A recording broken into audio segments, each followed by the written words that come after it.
So we are going to start on the session leveraging cleaner energy transitions. We already had a flavor from the last session, and so now I would like to invite the chair for this session, Mr. Girish Pradhan, former chairman CERC and former secretary MNRE Government of India, and co-chair is Mr. Rajiv Sharma, CMD, former CMD, Power Finance Corporation.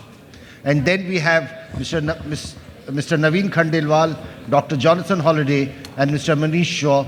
Kindly take your chair on the dais.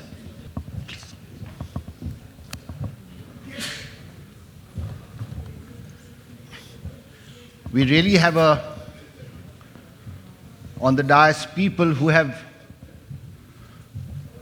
devoted almost a lifetime towards energy management, and energy financing, and energy transition. So I would like to briefly introduce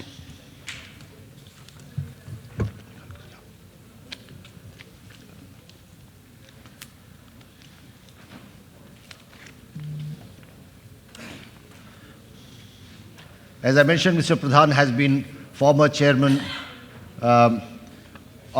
Secretary of the Ministry of Renewable Energy, and he has also served as Secretary to the Speaker of the Lok Sabha and Joint Secretary to the President of India. But his main driving force has been in pushing for renewable energy, green energy in the energy sector. And he was Joint Secretary, he was Additional Secretary. And one of the biggest things, yesterday somebody mentioned that you have so many chandeliers and therefore there's a lot of energy usage over here. And today, in terms of energy and efficiency, in terms of with LED bulbs, what you used earlier in one bulb in a chandelier, perhaps all the bulbs today in the chandelier is consuming the same amount of energy. So, and on another note, Mr. Pradhan is a batchmate of mine from the IAS, and it's a very proud day for our batch of the IAS because another batchmate today has just been appointed the governor of West Bengal, Mr. C.V. Anand Bose. And then we have Mr. Rajiv Kumar, who's the co-chair.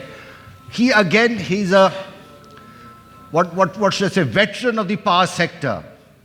He has worked in the Ministry of Power, he has been CMD of Rural Energy Corporation, he's been chairperson of the Power Finance Corporation, and he continues to be on the board of companies like JSW Energy, Tata Power Renewable, Microgrid, and Tata Power Solar Systems. So we have veterans from here. Then we have Dr. Jonathan Holliday, who has been a veteran in terms of promoting greening of power sources, and Dr. Holliday provides 20 years of experience in science and technology leadership, processing renewable and waste carbon to products, materials and fuels that are needed in the economy. Mr. Holliday led PNNL's collaboration with LanzaTech to create jet fuel from industrial waste gas. He has also led research programs to produce renewable chemicals, including collaborations that led to the first industrial process for producing high-purity propylene glycol from waste glycerine.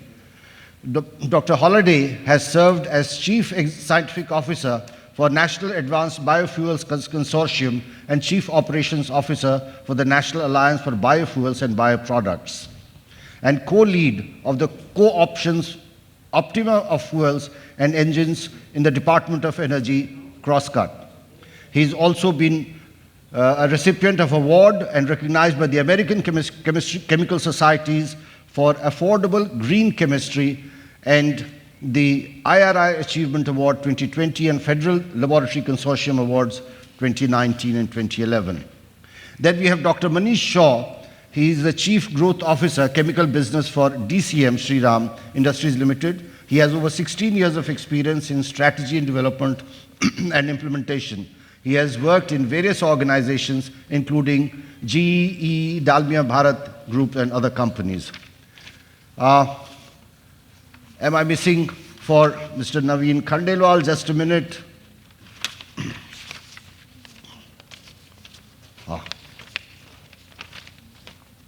somewhere that has gone missing from my thing. So what I'll do is, when you speak, just briefly introduce yourself. He's from the Bright Night.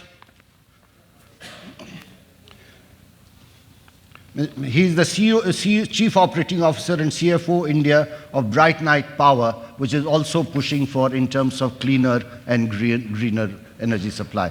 Mr. Pradhan, the session is in your hands.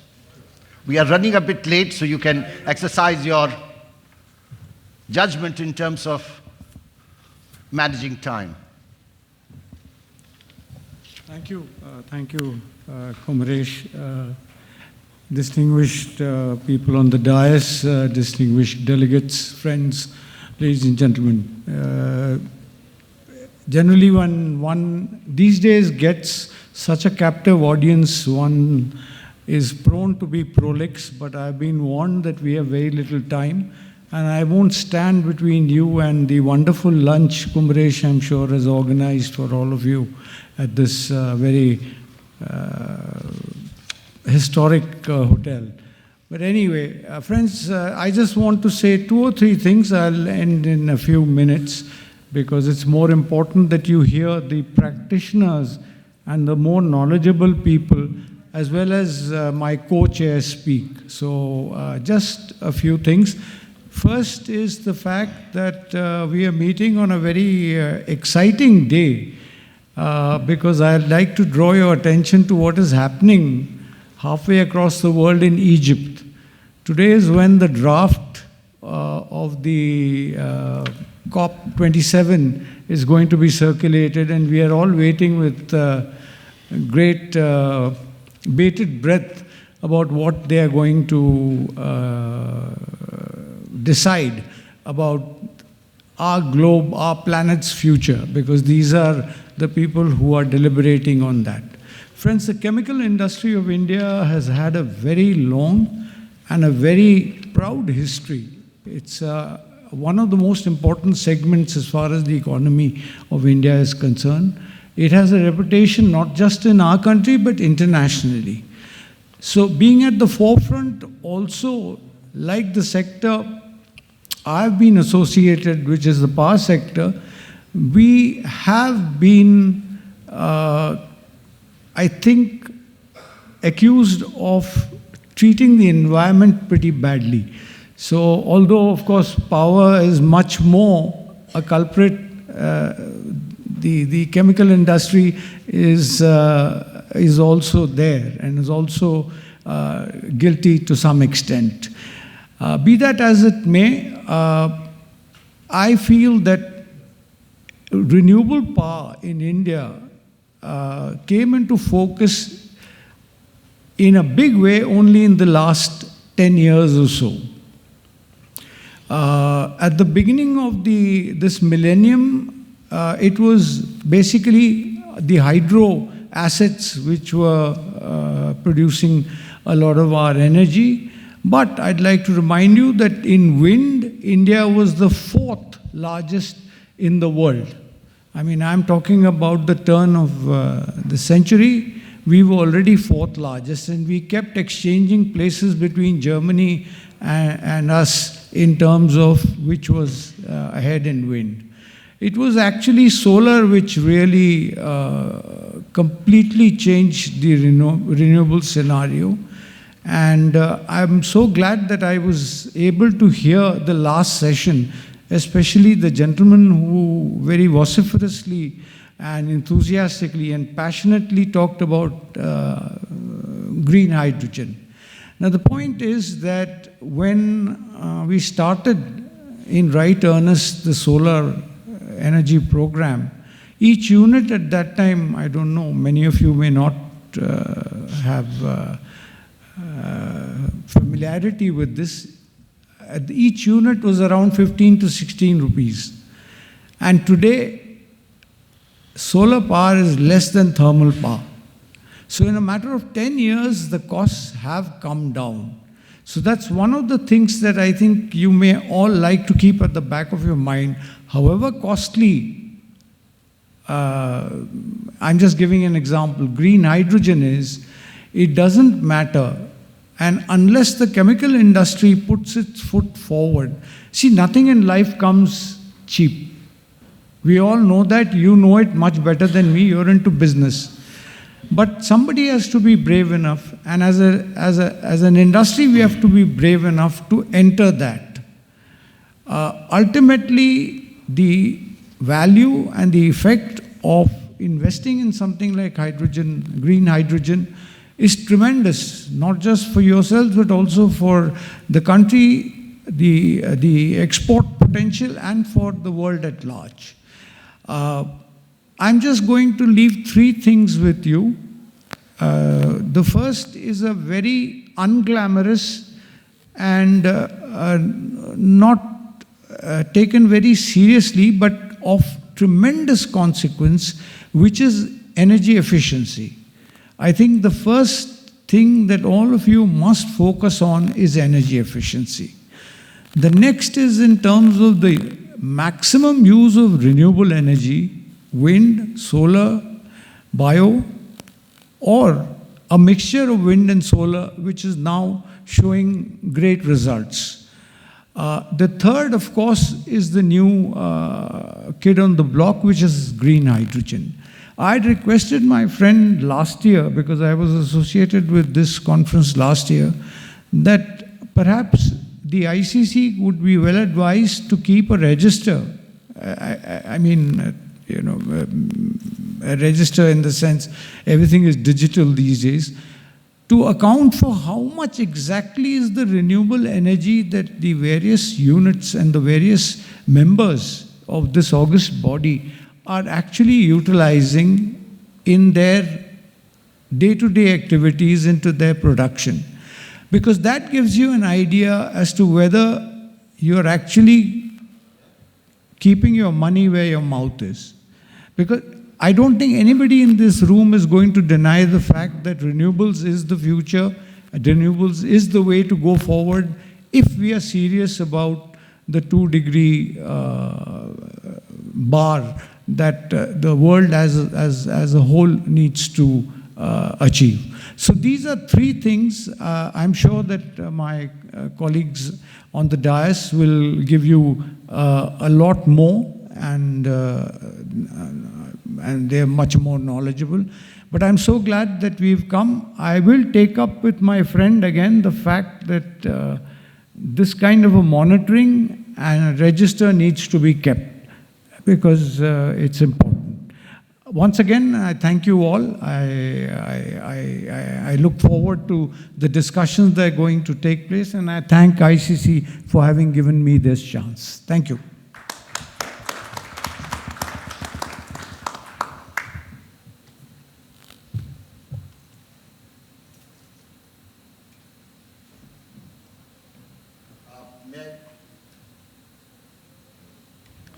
Now request Mr. Naveen Khandelwal, CEO and CFO India, Bright Night Power, to, you have a presentation, sir? Okay, please. And I found it, so I'll introduce you please. So he's, as I mentioned, Bright Night India is a US headquartered renewable energy developer and independent power producer. Naveen has been a leader in the Indian energy markets with overall experience of close to 20 years. Naveen was a founding member of two large and reputed Indian renewable energy IPPs and GWSI's wind and solar portfolios. Bright Night is a purpose-built renewable power company designed to provide utility and commercial and industrial customers with clean, dispatchable renewable energy solutions needed to successfully decarbonize. Mr. Jit. Thank you, sir. Yeah. Good afternoon, everyone. And thanks for providing me this opportunity. And it's a great privilege and honor to sit with stalwarts and veterans of the industry like Mr. Pradhan and Mr. Sharma and other colleagues. So I think renewables importance or criticality does not need more emphasis. I think this is given now. What I would like to focus on is what have been few challenges which have been I'll not say coming in the way of deployment renewables, but had they been addressed earlier, then deployment pace would have been much faster. But anyway, everything takes time, including technological development, policy and regulations, evolution, and of course, financing, which always has to come in place to make things happen on the ground. So I'll take maybe a couple of minutes for the introduction of BrightNet, then we'll come to the sector, what is happening in the sector, and how can organizations like us support you in your decarbonization journey or your net zero targets, or basically greening your entire electricity needs, and maybe some overlap with previous speaker, last speaker of the previous session, which is green hydrogen bit, which has two components. One is green energy and then electrolysis process. So what kind and quality of green energy is required to make it efficient when it comes to production of green hydrogen? I'll touch upon that in 90 seconds as well. So starting with BrightNet, as mentioned in the introduction, it's a US-based purpose-built company. When we say purpose-built, the purpose is to add dispatchability and firmness to the extent possible to renewables. The reason which has been kind of delaying deployment of renewable, as I mentioned, was a two or threefold. One, it was of course expensive, as Mr. Pradhan mentioned. We could see PPAs, or rather we saw PPAs when I started my career at 15 rupees, rather 17 rupee also, the Rajasthan PPA, first time. But of course, everything has to have a start. Countries' policies were enabling Mr. Modi's vision, and all other policymakers and Mr. Pradhan himself and a lot of other senior members contributed to the growth. And now we are witnessing sub 3 rupees of tariff, both for solar as well as for wind. But coming to the main point, still renewable on standalone basis is infirm, indispatchable. We can't really talk about replacing or taking out thermal power plants base load because you can't predict renewables. This company and many other companies like us are trying to focus on adding the dispatchability to renewables. How can we start supplying high PLF renewables, not just 20, 30, 35% PLF, but maybe 60, 70, 80% PLF, maybe even touching 90%. That's one. Second is how we do that in a cost-efficient way, in a reliable way, and bankable way, so that we can actually slowly and gradually start replacing or taking out these thermal capacities which are operating, so as to have real decarbonization. Just beyond injecting incremental green electrons can be replaced or substitute black or brown electrons with actually green electrons.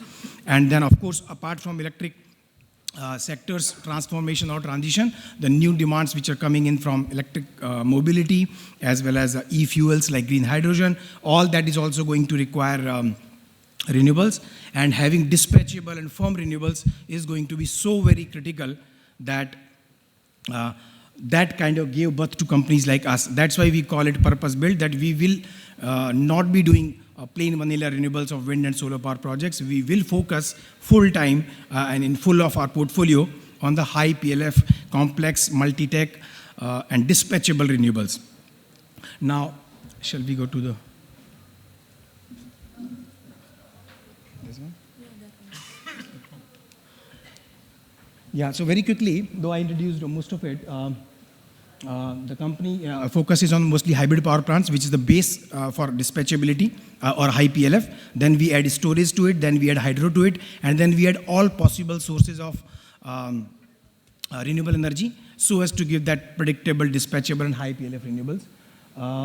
BrightNet, as mentioned earlier, is US headquartered, but is actually a global platform because we operate in Australia, Philippines, India, and Bangladesh as well. And very shortly, we'll be entering a couple of more markets in APEC side. So BrightNet is positioning itself to become global dispatchable renewable energy player. Yeah, so I think this slide also re-emphasizes that fact that since the development stage, which is the very early stage of any project development, project sort of execution, the dispatchability and predictability of renewables is given more focus than just only LCOE, levelized cost of energy minimization, because that one goal actually does not serve the larger and the longer purpose. Yeah, again, this slide is basically talking about combination of all the technologies coming together to give what we are talking about as a dispatchable high PLF renewables. Yeah, I think this slide maybe 20 seconds on this. So if we talk about one technology operating and injecting green electrons into the grid, then if we talk about any one, let's say solar. Solar will give energy from, let's say, 8 a.m. to 5 or 6 or 7 p.m., depending the hours of sunlight in the day. Wind is a little bit better from that perspective. Wind starts from second half of the day, I mean afternoon, and blows up to late evening and late night. When you start optimizing or overlapping all these resources and coupled with storage, then I think we start adding dispatchability dimension to it. So this is what we are focusing on, that how can we plan, predict, and supply dispatchability. Yeah, now I think this is the area where I thought I would spend decent time, because that is what is relevant and important for chemicals industry. So decarbonization, of course, has multiple other aspects, but we will, let's say, if we were to focus on only electric part of it, how to make electricity green, and that too faster. Currently, based on current set of regulations and policies in the country, customers like you have at least 4 choices. Starting with first one, which is, of course, doing your own capex and setting up your own captive generation power plant. Second is enabling regulations like either open access or group captive, which is actually a variant of open access only, where you become part owner also of the asset. That second one. Third one, which is last two are becoming prevalent now and have kind of evolved or are still evolving, which are virtual PPAs. We'll talk about that. And then green power purchases from exchanges and only green attribute purchases. So all I'm trying to highlight on this slide is there are numerous or multiple choices which companies like you have got in terms of choosing the strategy or choosing the most efficient way for yourself, which could or which would rather actually vary from company to company. Somebody who's sitting on decent amount of cash would go for their own generation, self-generation. But there are other options also wherein people like us come in picture, which are called IPPs, independent power producers. We will develop, construct and operate power plants, renewable power plants for you, and supply you energy on a long-term basis. Nothing new has been happening, but high PLF and dispatchability is the new dimension. Yeah, Green Open Access Regulation 2022. That's a move which has been taken by federal government last quarter, or rather last quarter. This itself, this one single regulation, though sector is witnessing very good supply of high quality regulations or enabling regulations, but this one itself is going to catapult the growth of open access market in a big way. If you focus on just top 2 or 3 highlights, I think the first one is the threshold for open access, where you choose your supplier of energy utilizing grids infrastructure. That threshold was 1 megawatt. Now that has been reduced to 100 kilowatt. So this one move itself is going to make the private PPA market size or corporate PPA market size not just 10 times, because it is 1/10, maybe 100 times. So, or maybe X times, but this itself is going to be so enabling for the market that all of you would have enough and more choices. The only hitch which I should also highlight is, now this is an enabling regulation from the federal government. All the respective state governments have to adopt and implement it, which is where we are seeing decent amount of time being taken, but we are still optimistic sooner than later. Slowly and gradually, every state is going to take this forward, because that's the direction where all of us need to go, ultimately. I think that was the most important one. Of course, there are further enabling things like open access charges certainty, because that was another big problem which was plaguing the sector's growth, private PPA's growth, that there was no certainty or predictability of applicable charges on such PPAs, because every state government or state DISCOM or other policymakers or regulators used to come out with various kinds of charges so as to take away the predictability and so as to kind of indirectly restrict the transactions, which is now being proposed to be taken out or removed, which is very positive and enabling move. Naveen, 1 minute. 1 minute. Yes. Oh, last 1 minute. Oh, I thought you said 1 minute, 1 question. Sorry. Yeah, sure. No, I should be done. Last thing is, Bright Night as a company is developing multiple such projects across the country, and If you look at the portfolio, currently we are developing projects in Rajasthan, Gujarat, and Maharashtra, but very shortly we'll add Tamil Nadu, Karnataka, and Andhra to it. So all we are trying to highlight here is for customers like you who are interested in buying green electrons or green electricity, not just part of your consumption, but maybe 80, 90, 100% of your consumption, companies like us are more than happy and more than willing to come along as partners and enable your green transition or green journey. This is basically details of first project, which is 100 megawatt hybrid in Maharashtra. So if any one of you has got demand in Maharashtra, happy to engage. This is first one. There are many more projects in various states, as I mentioned. Yeah, I think this is also already covered, that the advantages which companies like Bright Nights are offering is absolute flexibility.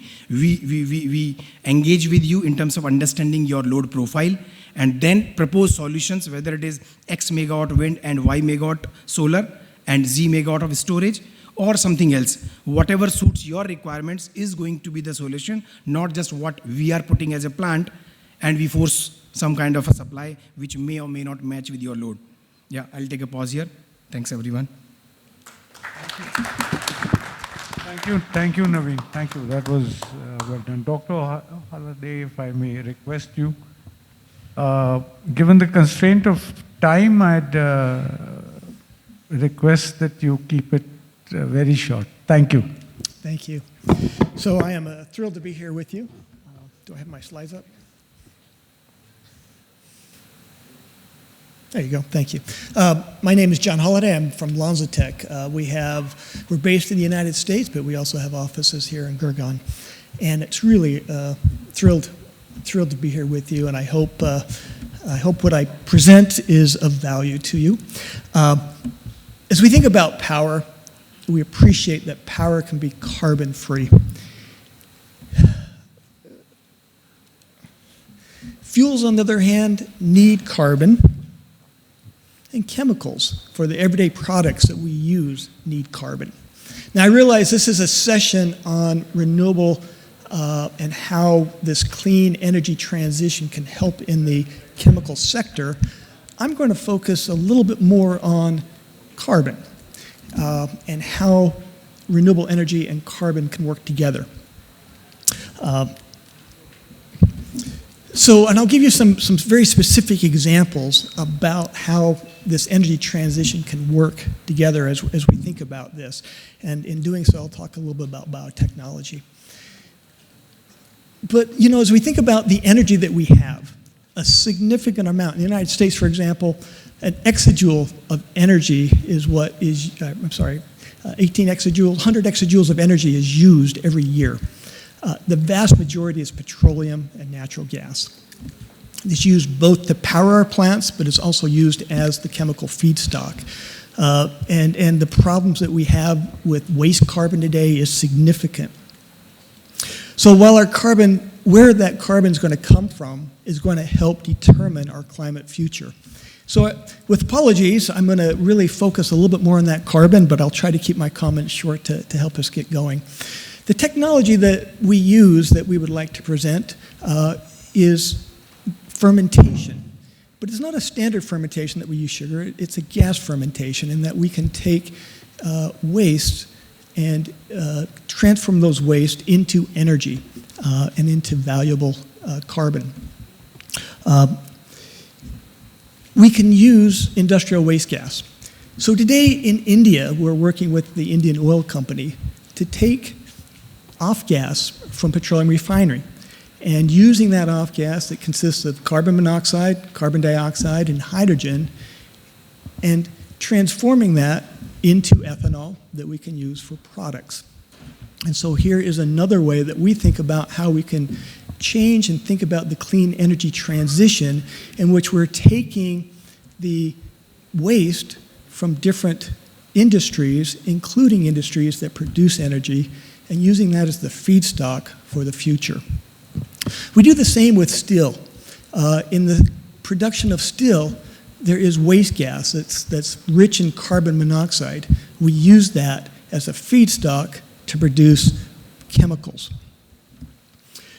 In addition, as we heard earlier in an earlier session, we can take agricultural residues. And instead of using those residues to make energy, we would rather use clean electricity to make energy and use these residues to make carbon.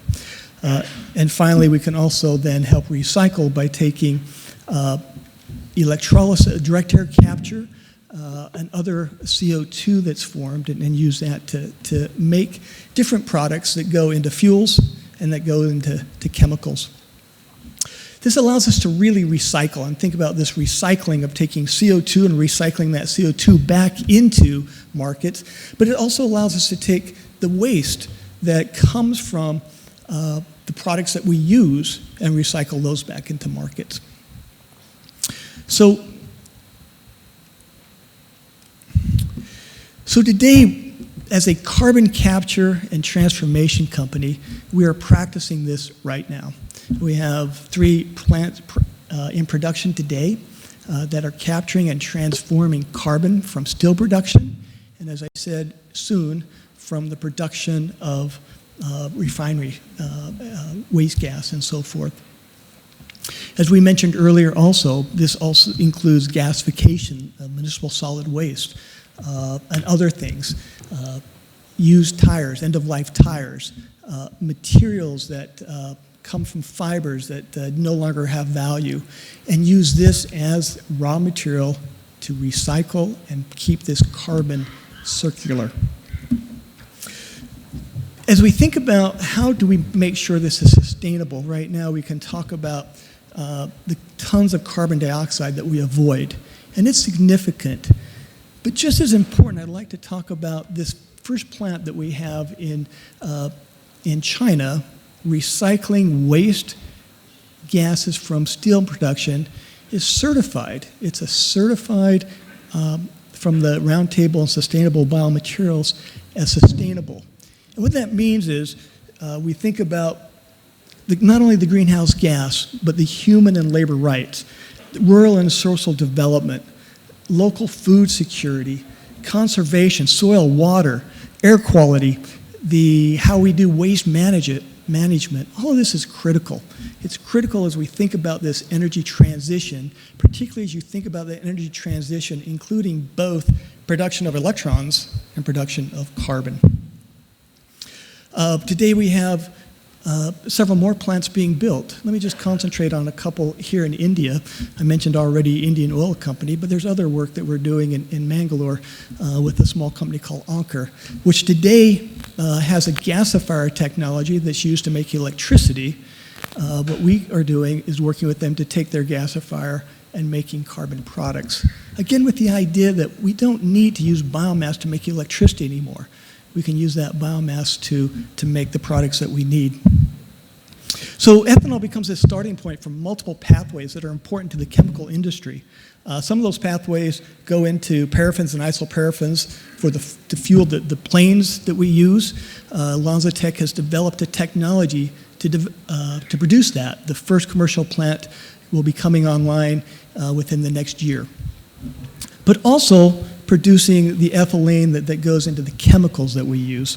So let me give you a few examples of those. Here are materials today that are starting, that the carbon that starts for these materials is coming from emissions. Emissions that are now going into making fibers, resins, glycols, a number of different things. Just a couple of examples. The ethanol that we produce today is directly used in things like perfumes with no impact of land or biodiversity. As you think about the pathways, though, we can take ethanol and make ethylene oxide that makes MEG to go ahead and make PET fibers. Here we're working with Indian glycols. It's a wonderful work that we have going on. But in the future, we'd like to avoid this whole value chain and go ahead and make MEG directly. And that's the power of biotechnology, in that we can make the organisms so that they can do so. Today, you can purchase materials that have a 30% carbon savings that go into Lululemon running shorts or Zara dresses. This is real. We can really make this kind of transformation of thinking about how we use energy and really transforming the chemical markets. They also go into running shoes, into EVA fibers. Surfactants and detergents is another one of these things that we make today from emissions from energy sources, right? So this is the first time surfactants made using carbon-captured emissions are sold into the market. And these things go into a number of products. They've received and are recognized as with surfactants awards, again, working with Indian glycols and other companies in Europe and other places. So you can buy this material right now. Things that are made from emissions that go into cleaning products that have no impact on land or biodiversity. Carbon smart polyethylene for packaging is another thing that we make. This is working with Total and L'Oreal. Again, products that's starting from emissions that are going into things that we need in our daily lives. So the way we do this and the importance of biotechnology and how biotechnology can help the chemical industry is thinking about how this hardware, that is having an organisms that can take emissions and convert them into intermediates such as ethanol or acetone or isopropanol or MEG or any number of different things, right? This is the value that biotechnology brings. We can convert CO, hydrogen, CO2 into the things that we need today. Same reactor, same operating conditions, same feedstock.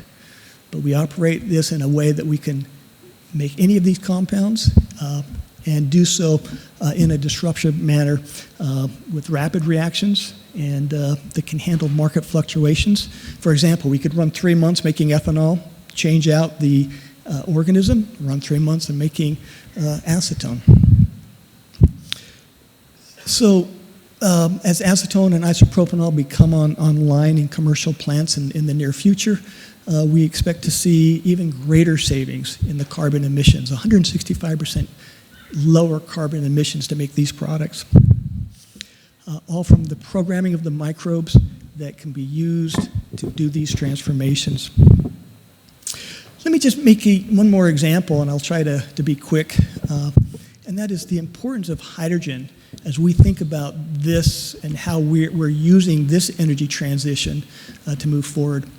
Green hydrogen plays a critical point for us, and that is that it allows us to capture more of that carbon that is being emitted in the processes today, right? So if you take a look at this, if we have CO and hydrogen and CO2 with the sufficient ratio of hydrogen and CO, and this is the kind of gas that we have today from petroleum off gas, all of the carbon is captured. But if we have a gas that's only CO, which one would see from a steel mill, not all the carbon gets captured. And by adding green hydrogen to that, we're able to capture all of that carbon. It's very powerful to have these things where we can have avenues in which 100% of the carbon can be captured that are coming from the processes that we use today to make chemicals, to make fuels, and so forth. So, Dr. because I'm a Holiday, little bit over... excuse me, may I just remind you about... So, as we think about energy, I also want people to think about it's time to rethink carbon and how that carbon is used in energy, to rethink refining and how we think about refining today and how we can do refining tomorrow, to harness biology to make those things that we need every day. And with that, I'd just like to thank you for your time and just note that these are important, right? For us, what we are trying to do as we think about Earthshot prizes, things that will change the world, how can we really rethink carbon so that every culture, community, and country can thrive? Thank you for your time.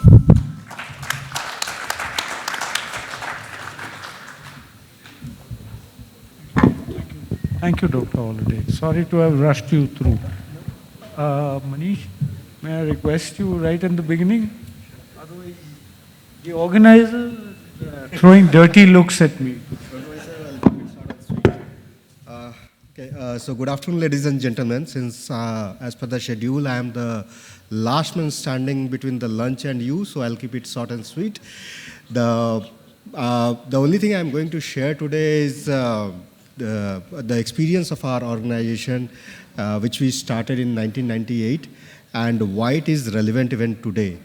And the objective is to just see the thought that this is, in my belief, one of the solutions to a lot of the questions that has been asked since yesterday. And I believe it is practical, it's economical, and it is, fast. So let's begin. So I'll be talking about transition from fossil fuel to agro-fuel-based energy. I think Dr. Sangeeta has already touched upon that. Thank you very much, ma'am. So essentially, our organization has started this journey in 1998, we are running 4 boilers with a capacity of around 370 metric ton of steam, and to meet our requirement. At peak, we are, transmitting around 25 megawatt per hour of green energy to the grid, and it's kind of 15% reduction in CO2 emission from the boiler. The transition has taken a little longer because of the new technology which was there at that time.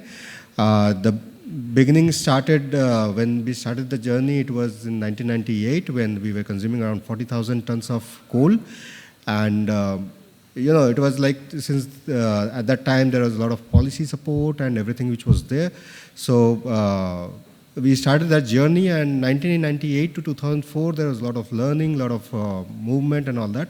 We moved in phased manner because of the transition of the capex and reduce the capex load. So we first started with the power plant, then dryer, and then we moved to water recycling.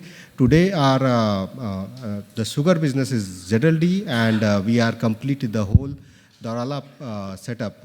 Chemical and sugar business is completely on biomass. 2004 to 2007, it was more of an optimization. So we have multiple boiler where we are using rice husk, almond shells, and mostly bagasse.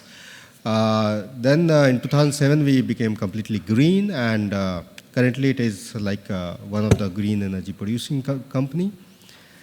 The challenges that we face, this is the biggest part where I believe there are some takeaways, where the design is the kind of semiconductor chip of your mobile. If the design is not right, the system doesn't work.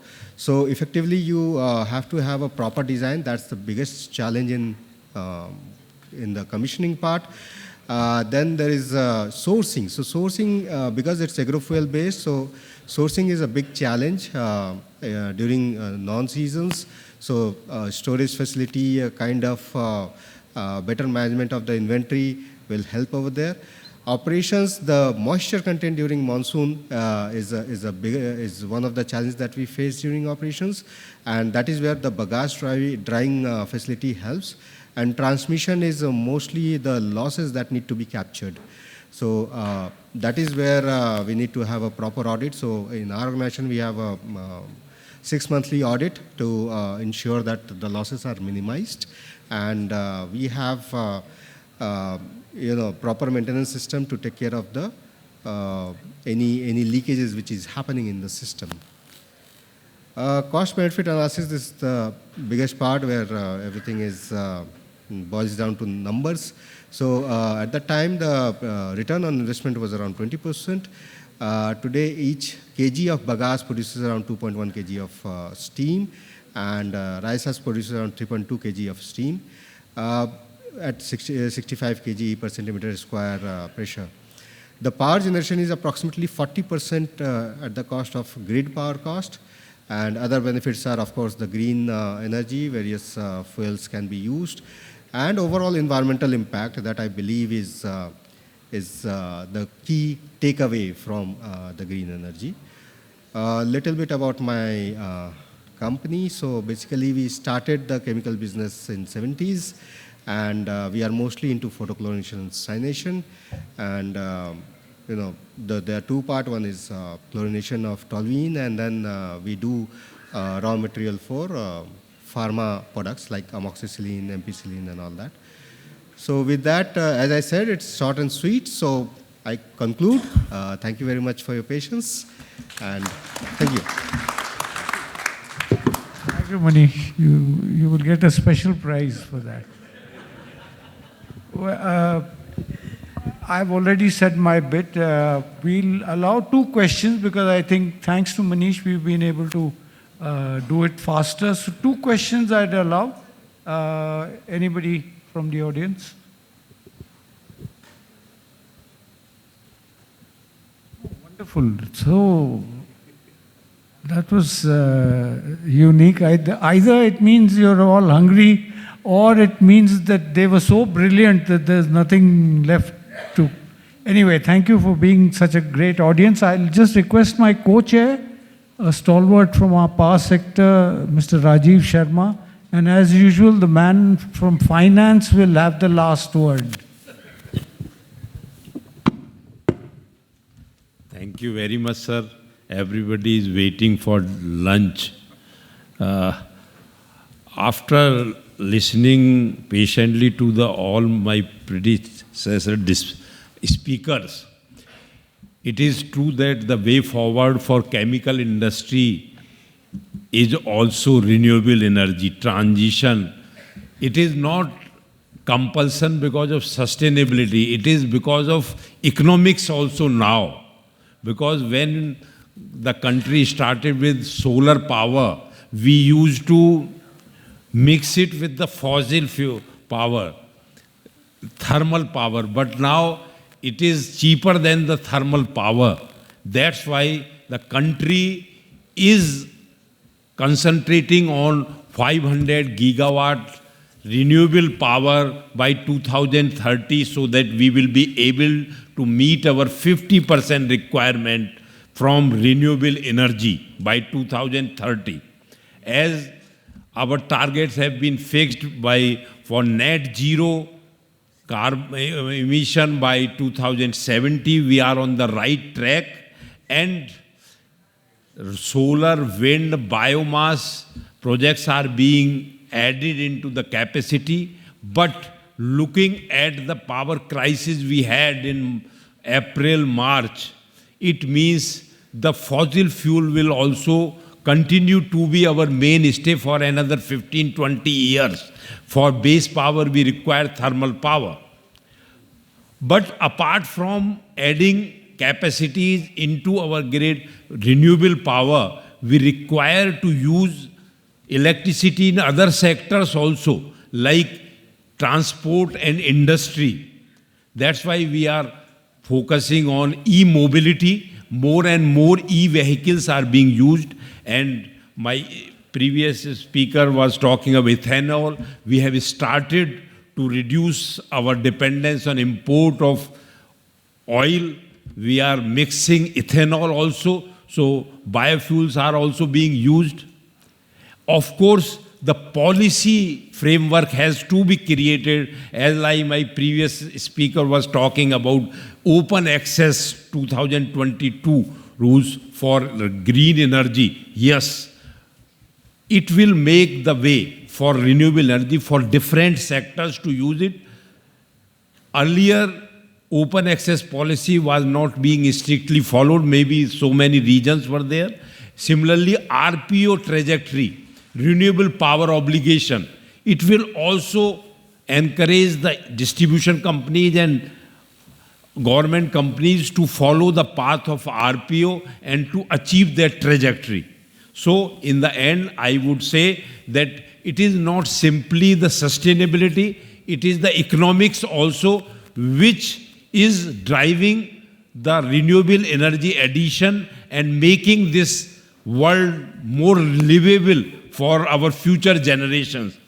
I thank ICC to give me this opportunity to be with you. Of course, time constraint was there. Thank you very much.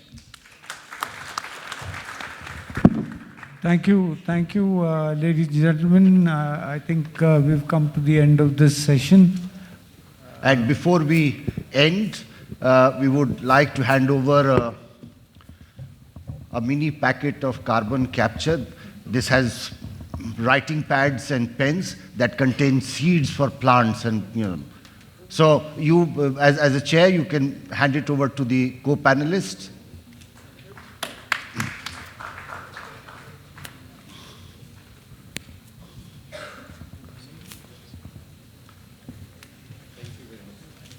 And as I have known you for 52 years, we started college together in 1970 in St. Stephen's College. So I would like to take this pleasure to hand over this green sachet to dear friend Girish Pradhan.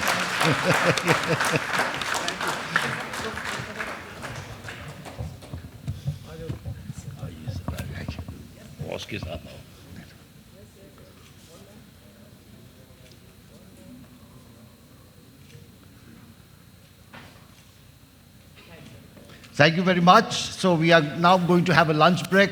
And given that we have lost 15 minutes, we'll gain 10. So instead of 2:15, let's meet here at 2:20 for the next session. So thank you very much. Thank you.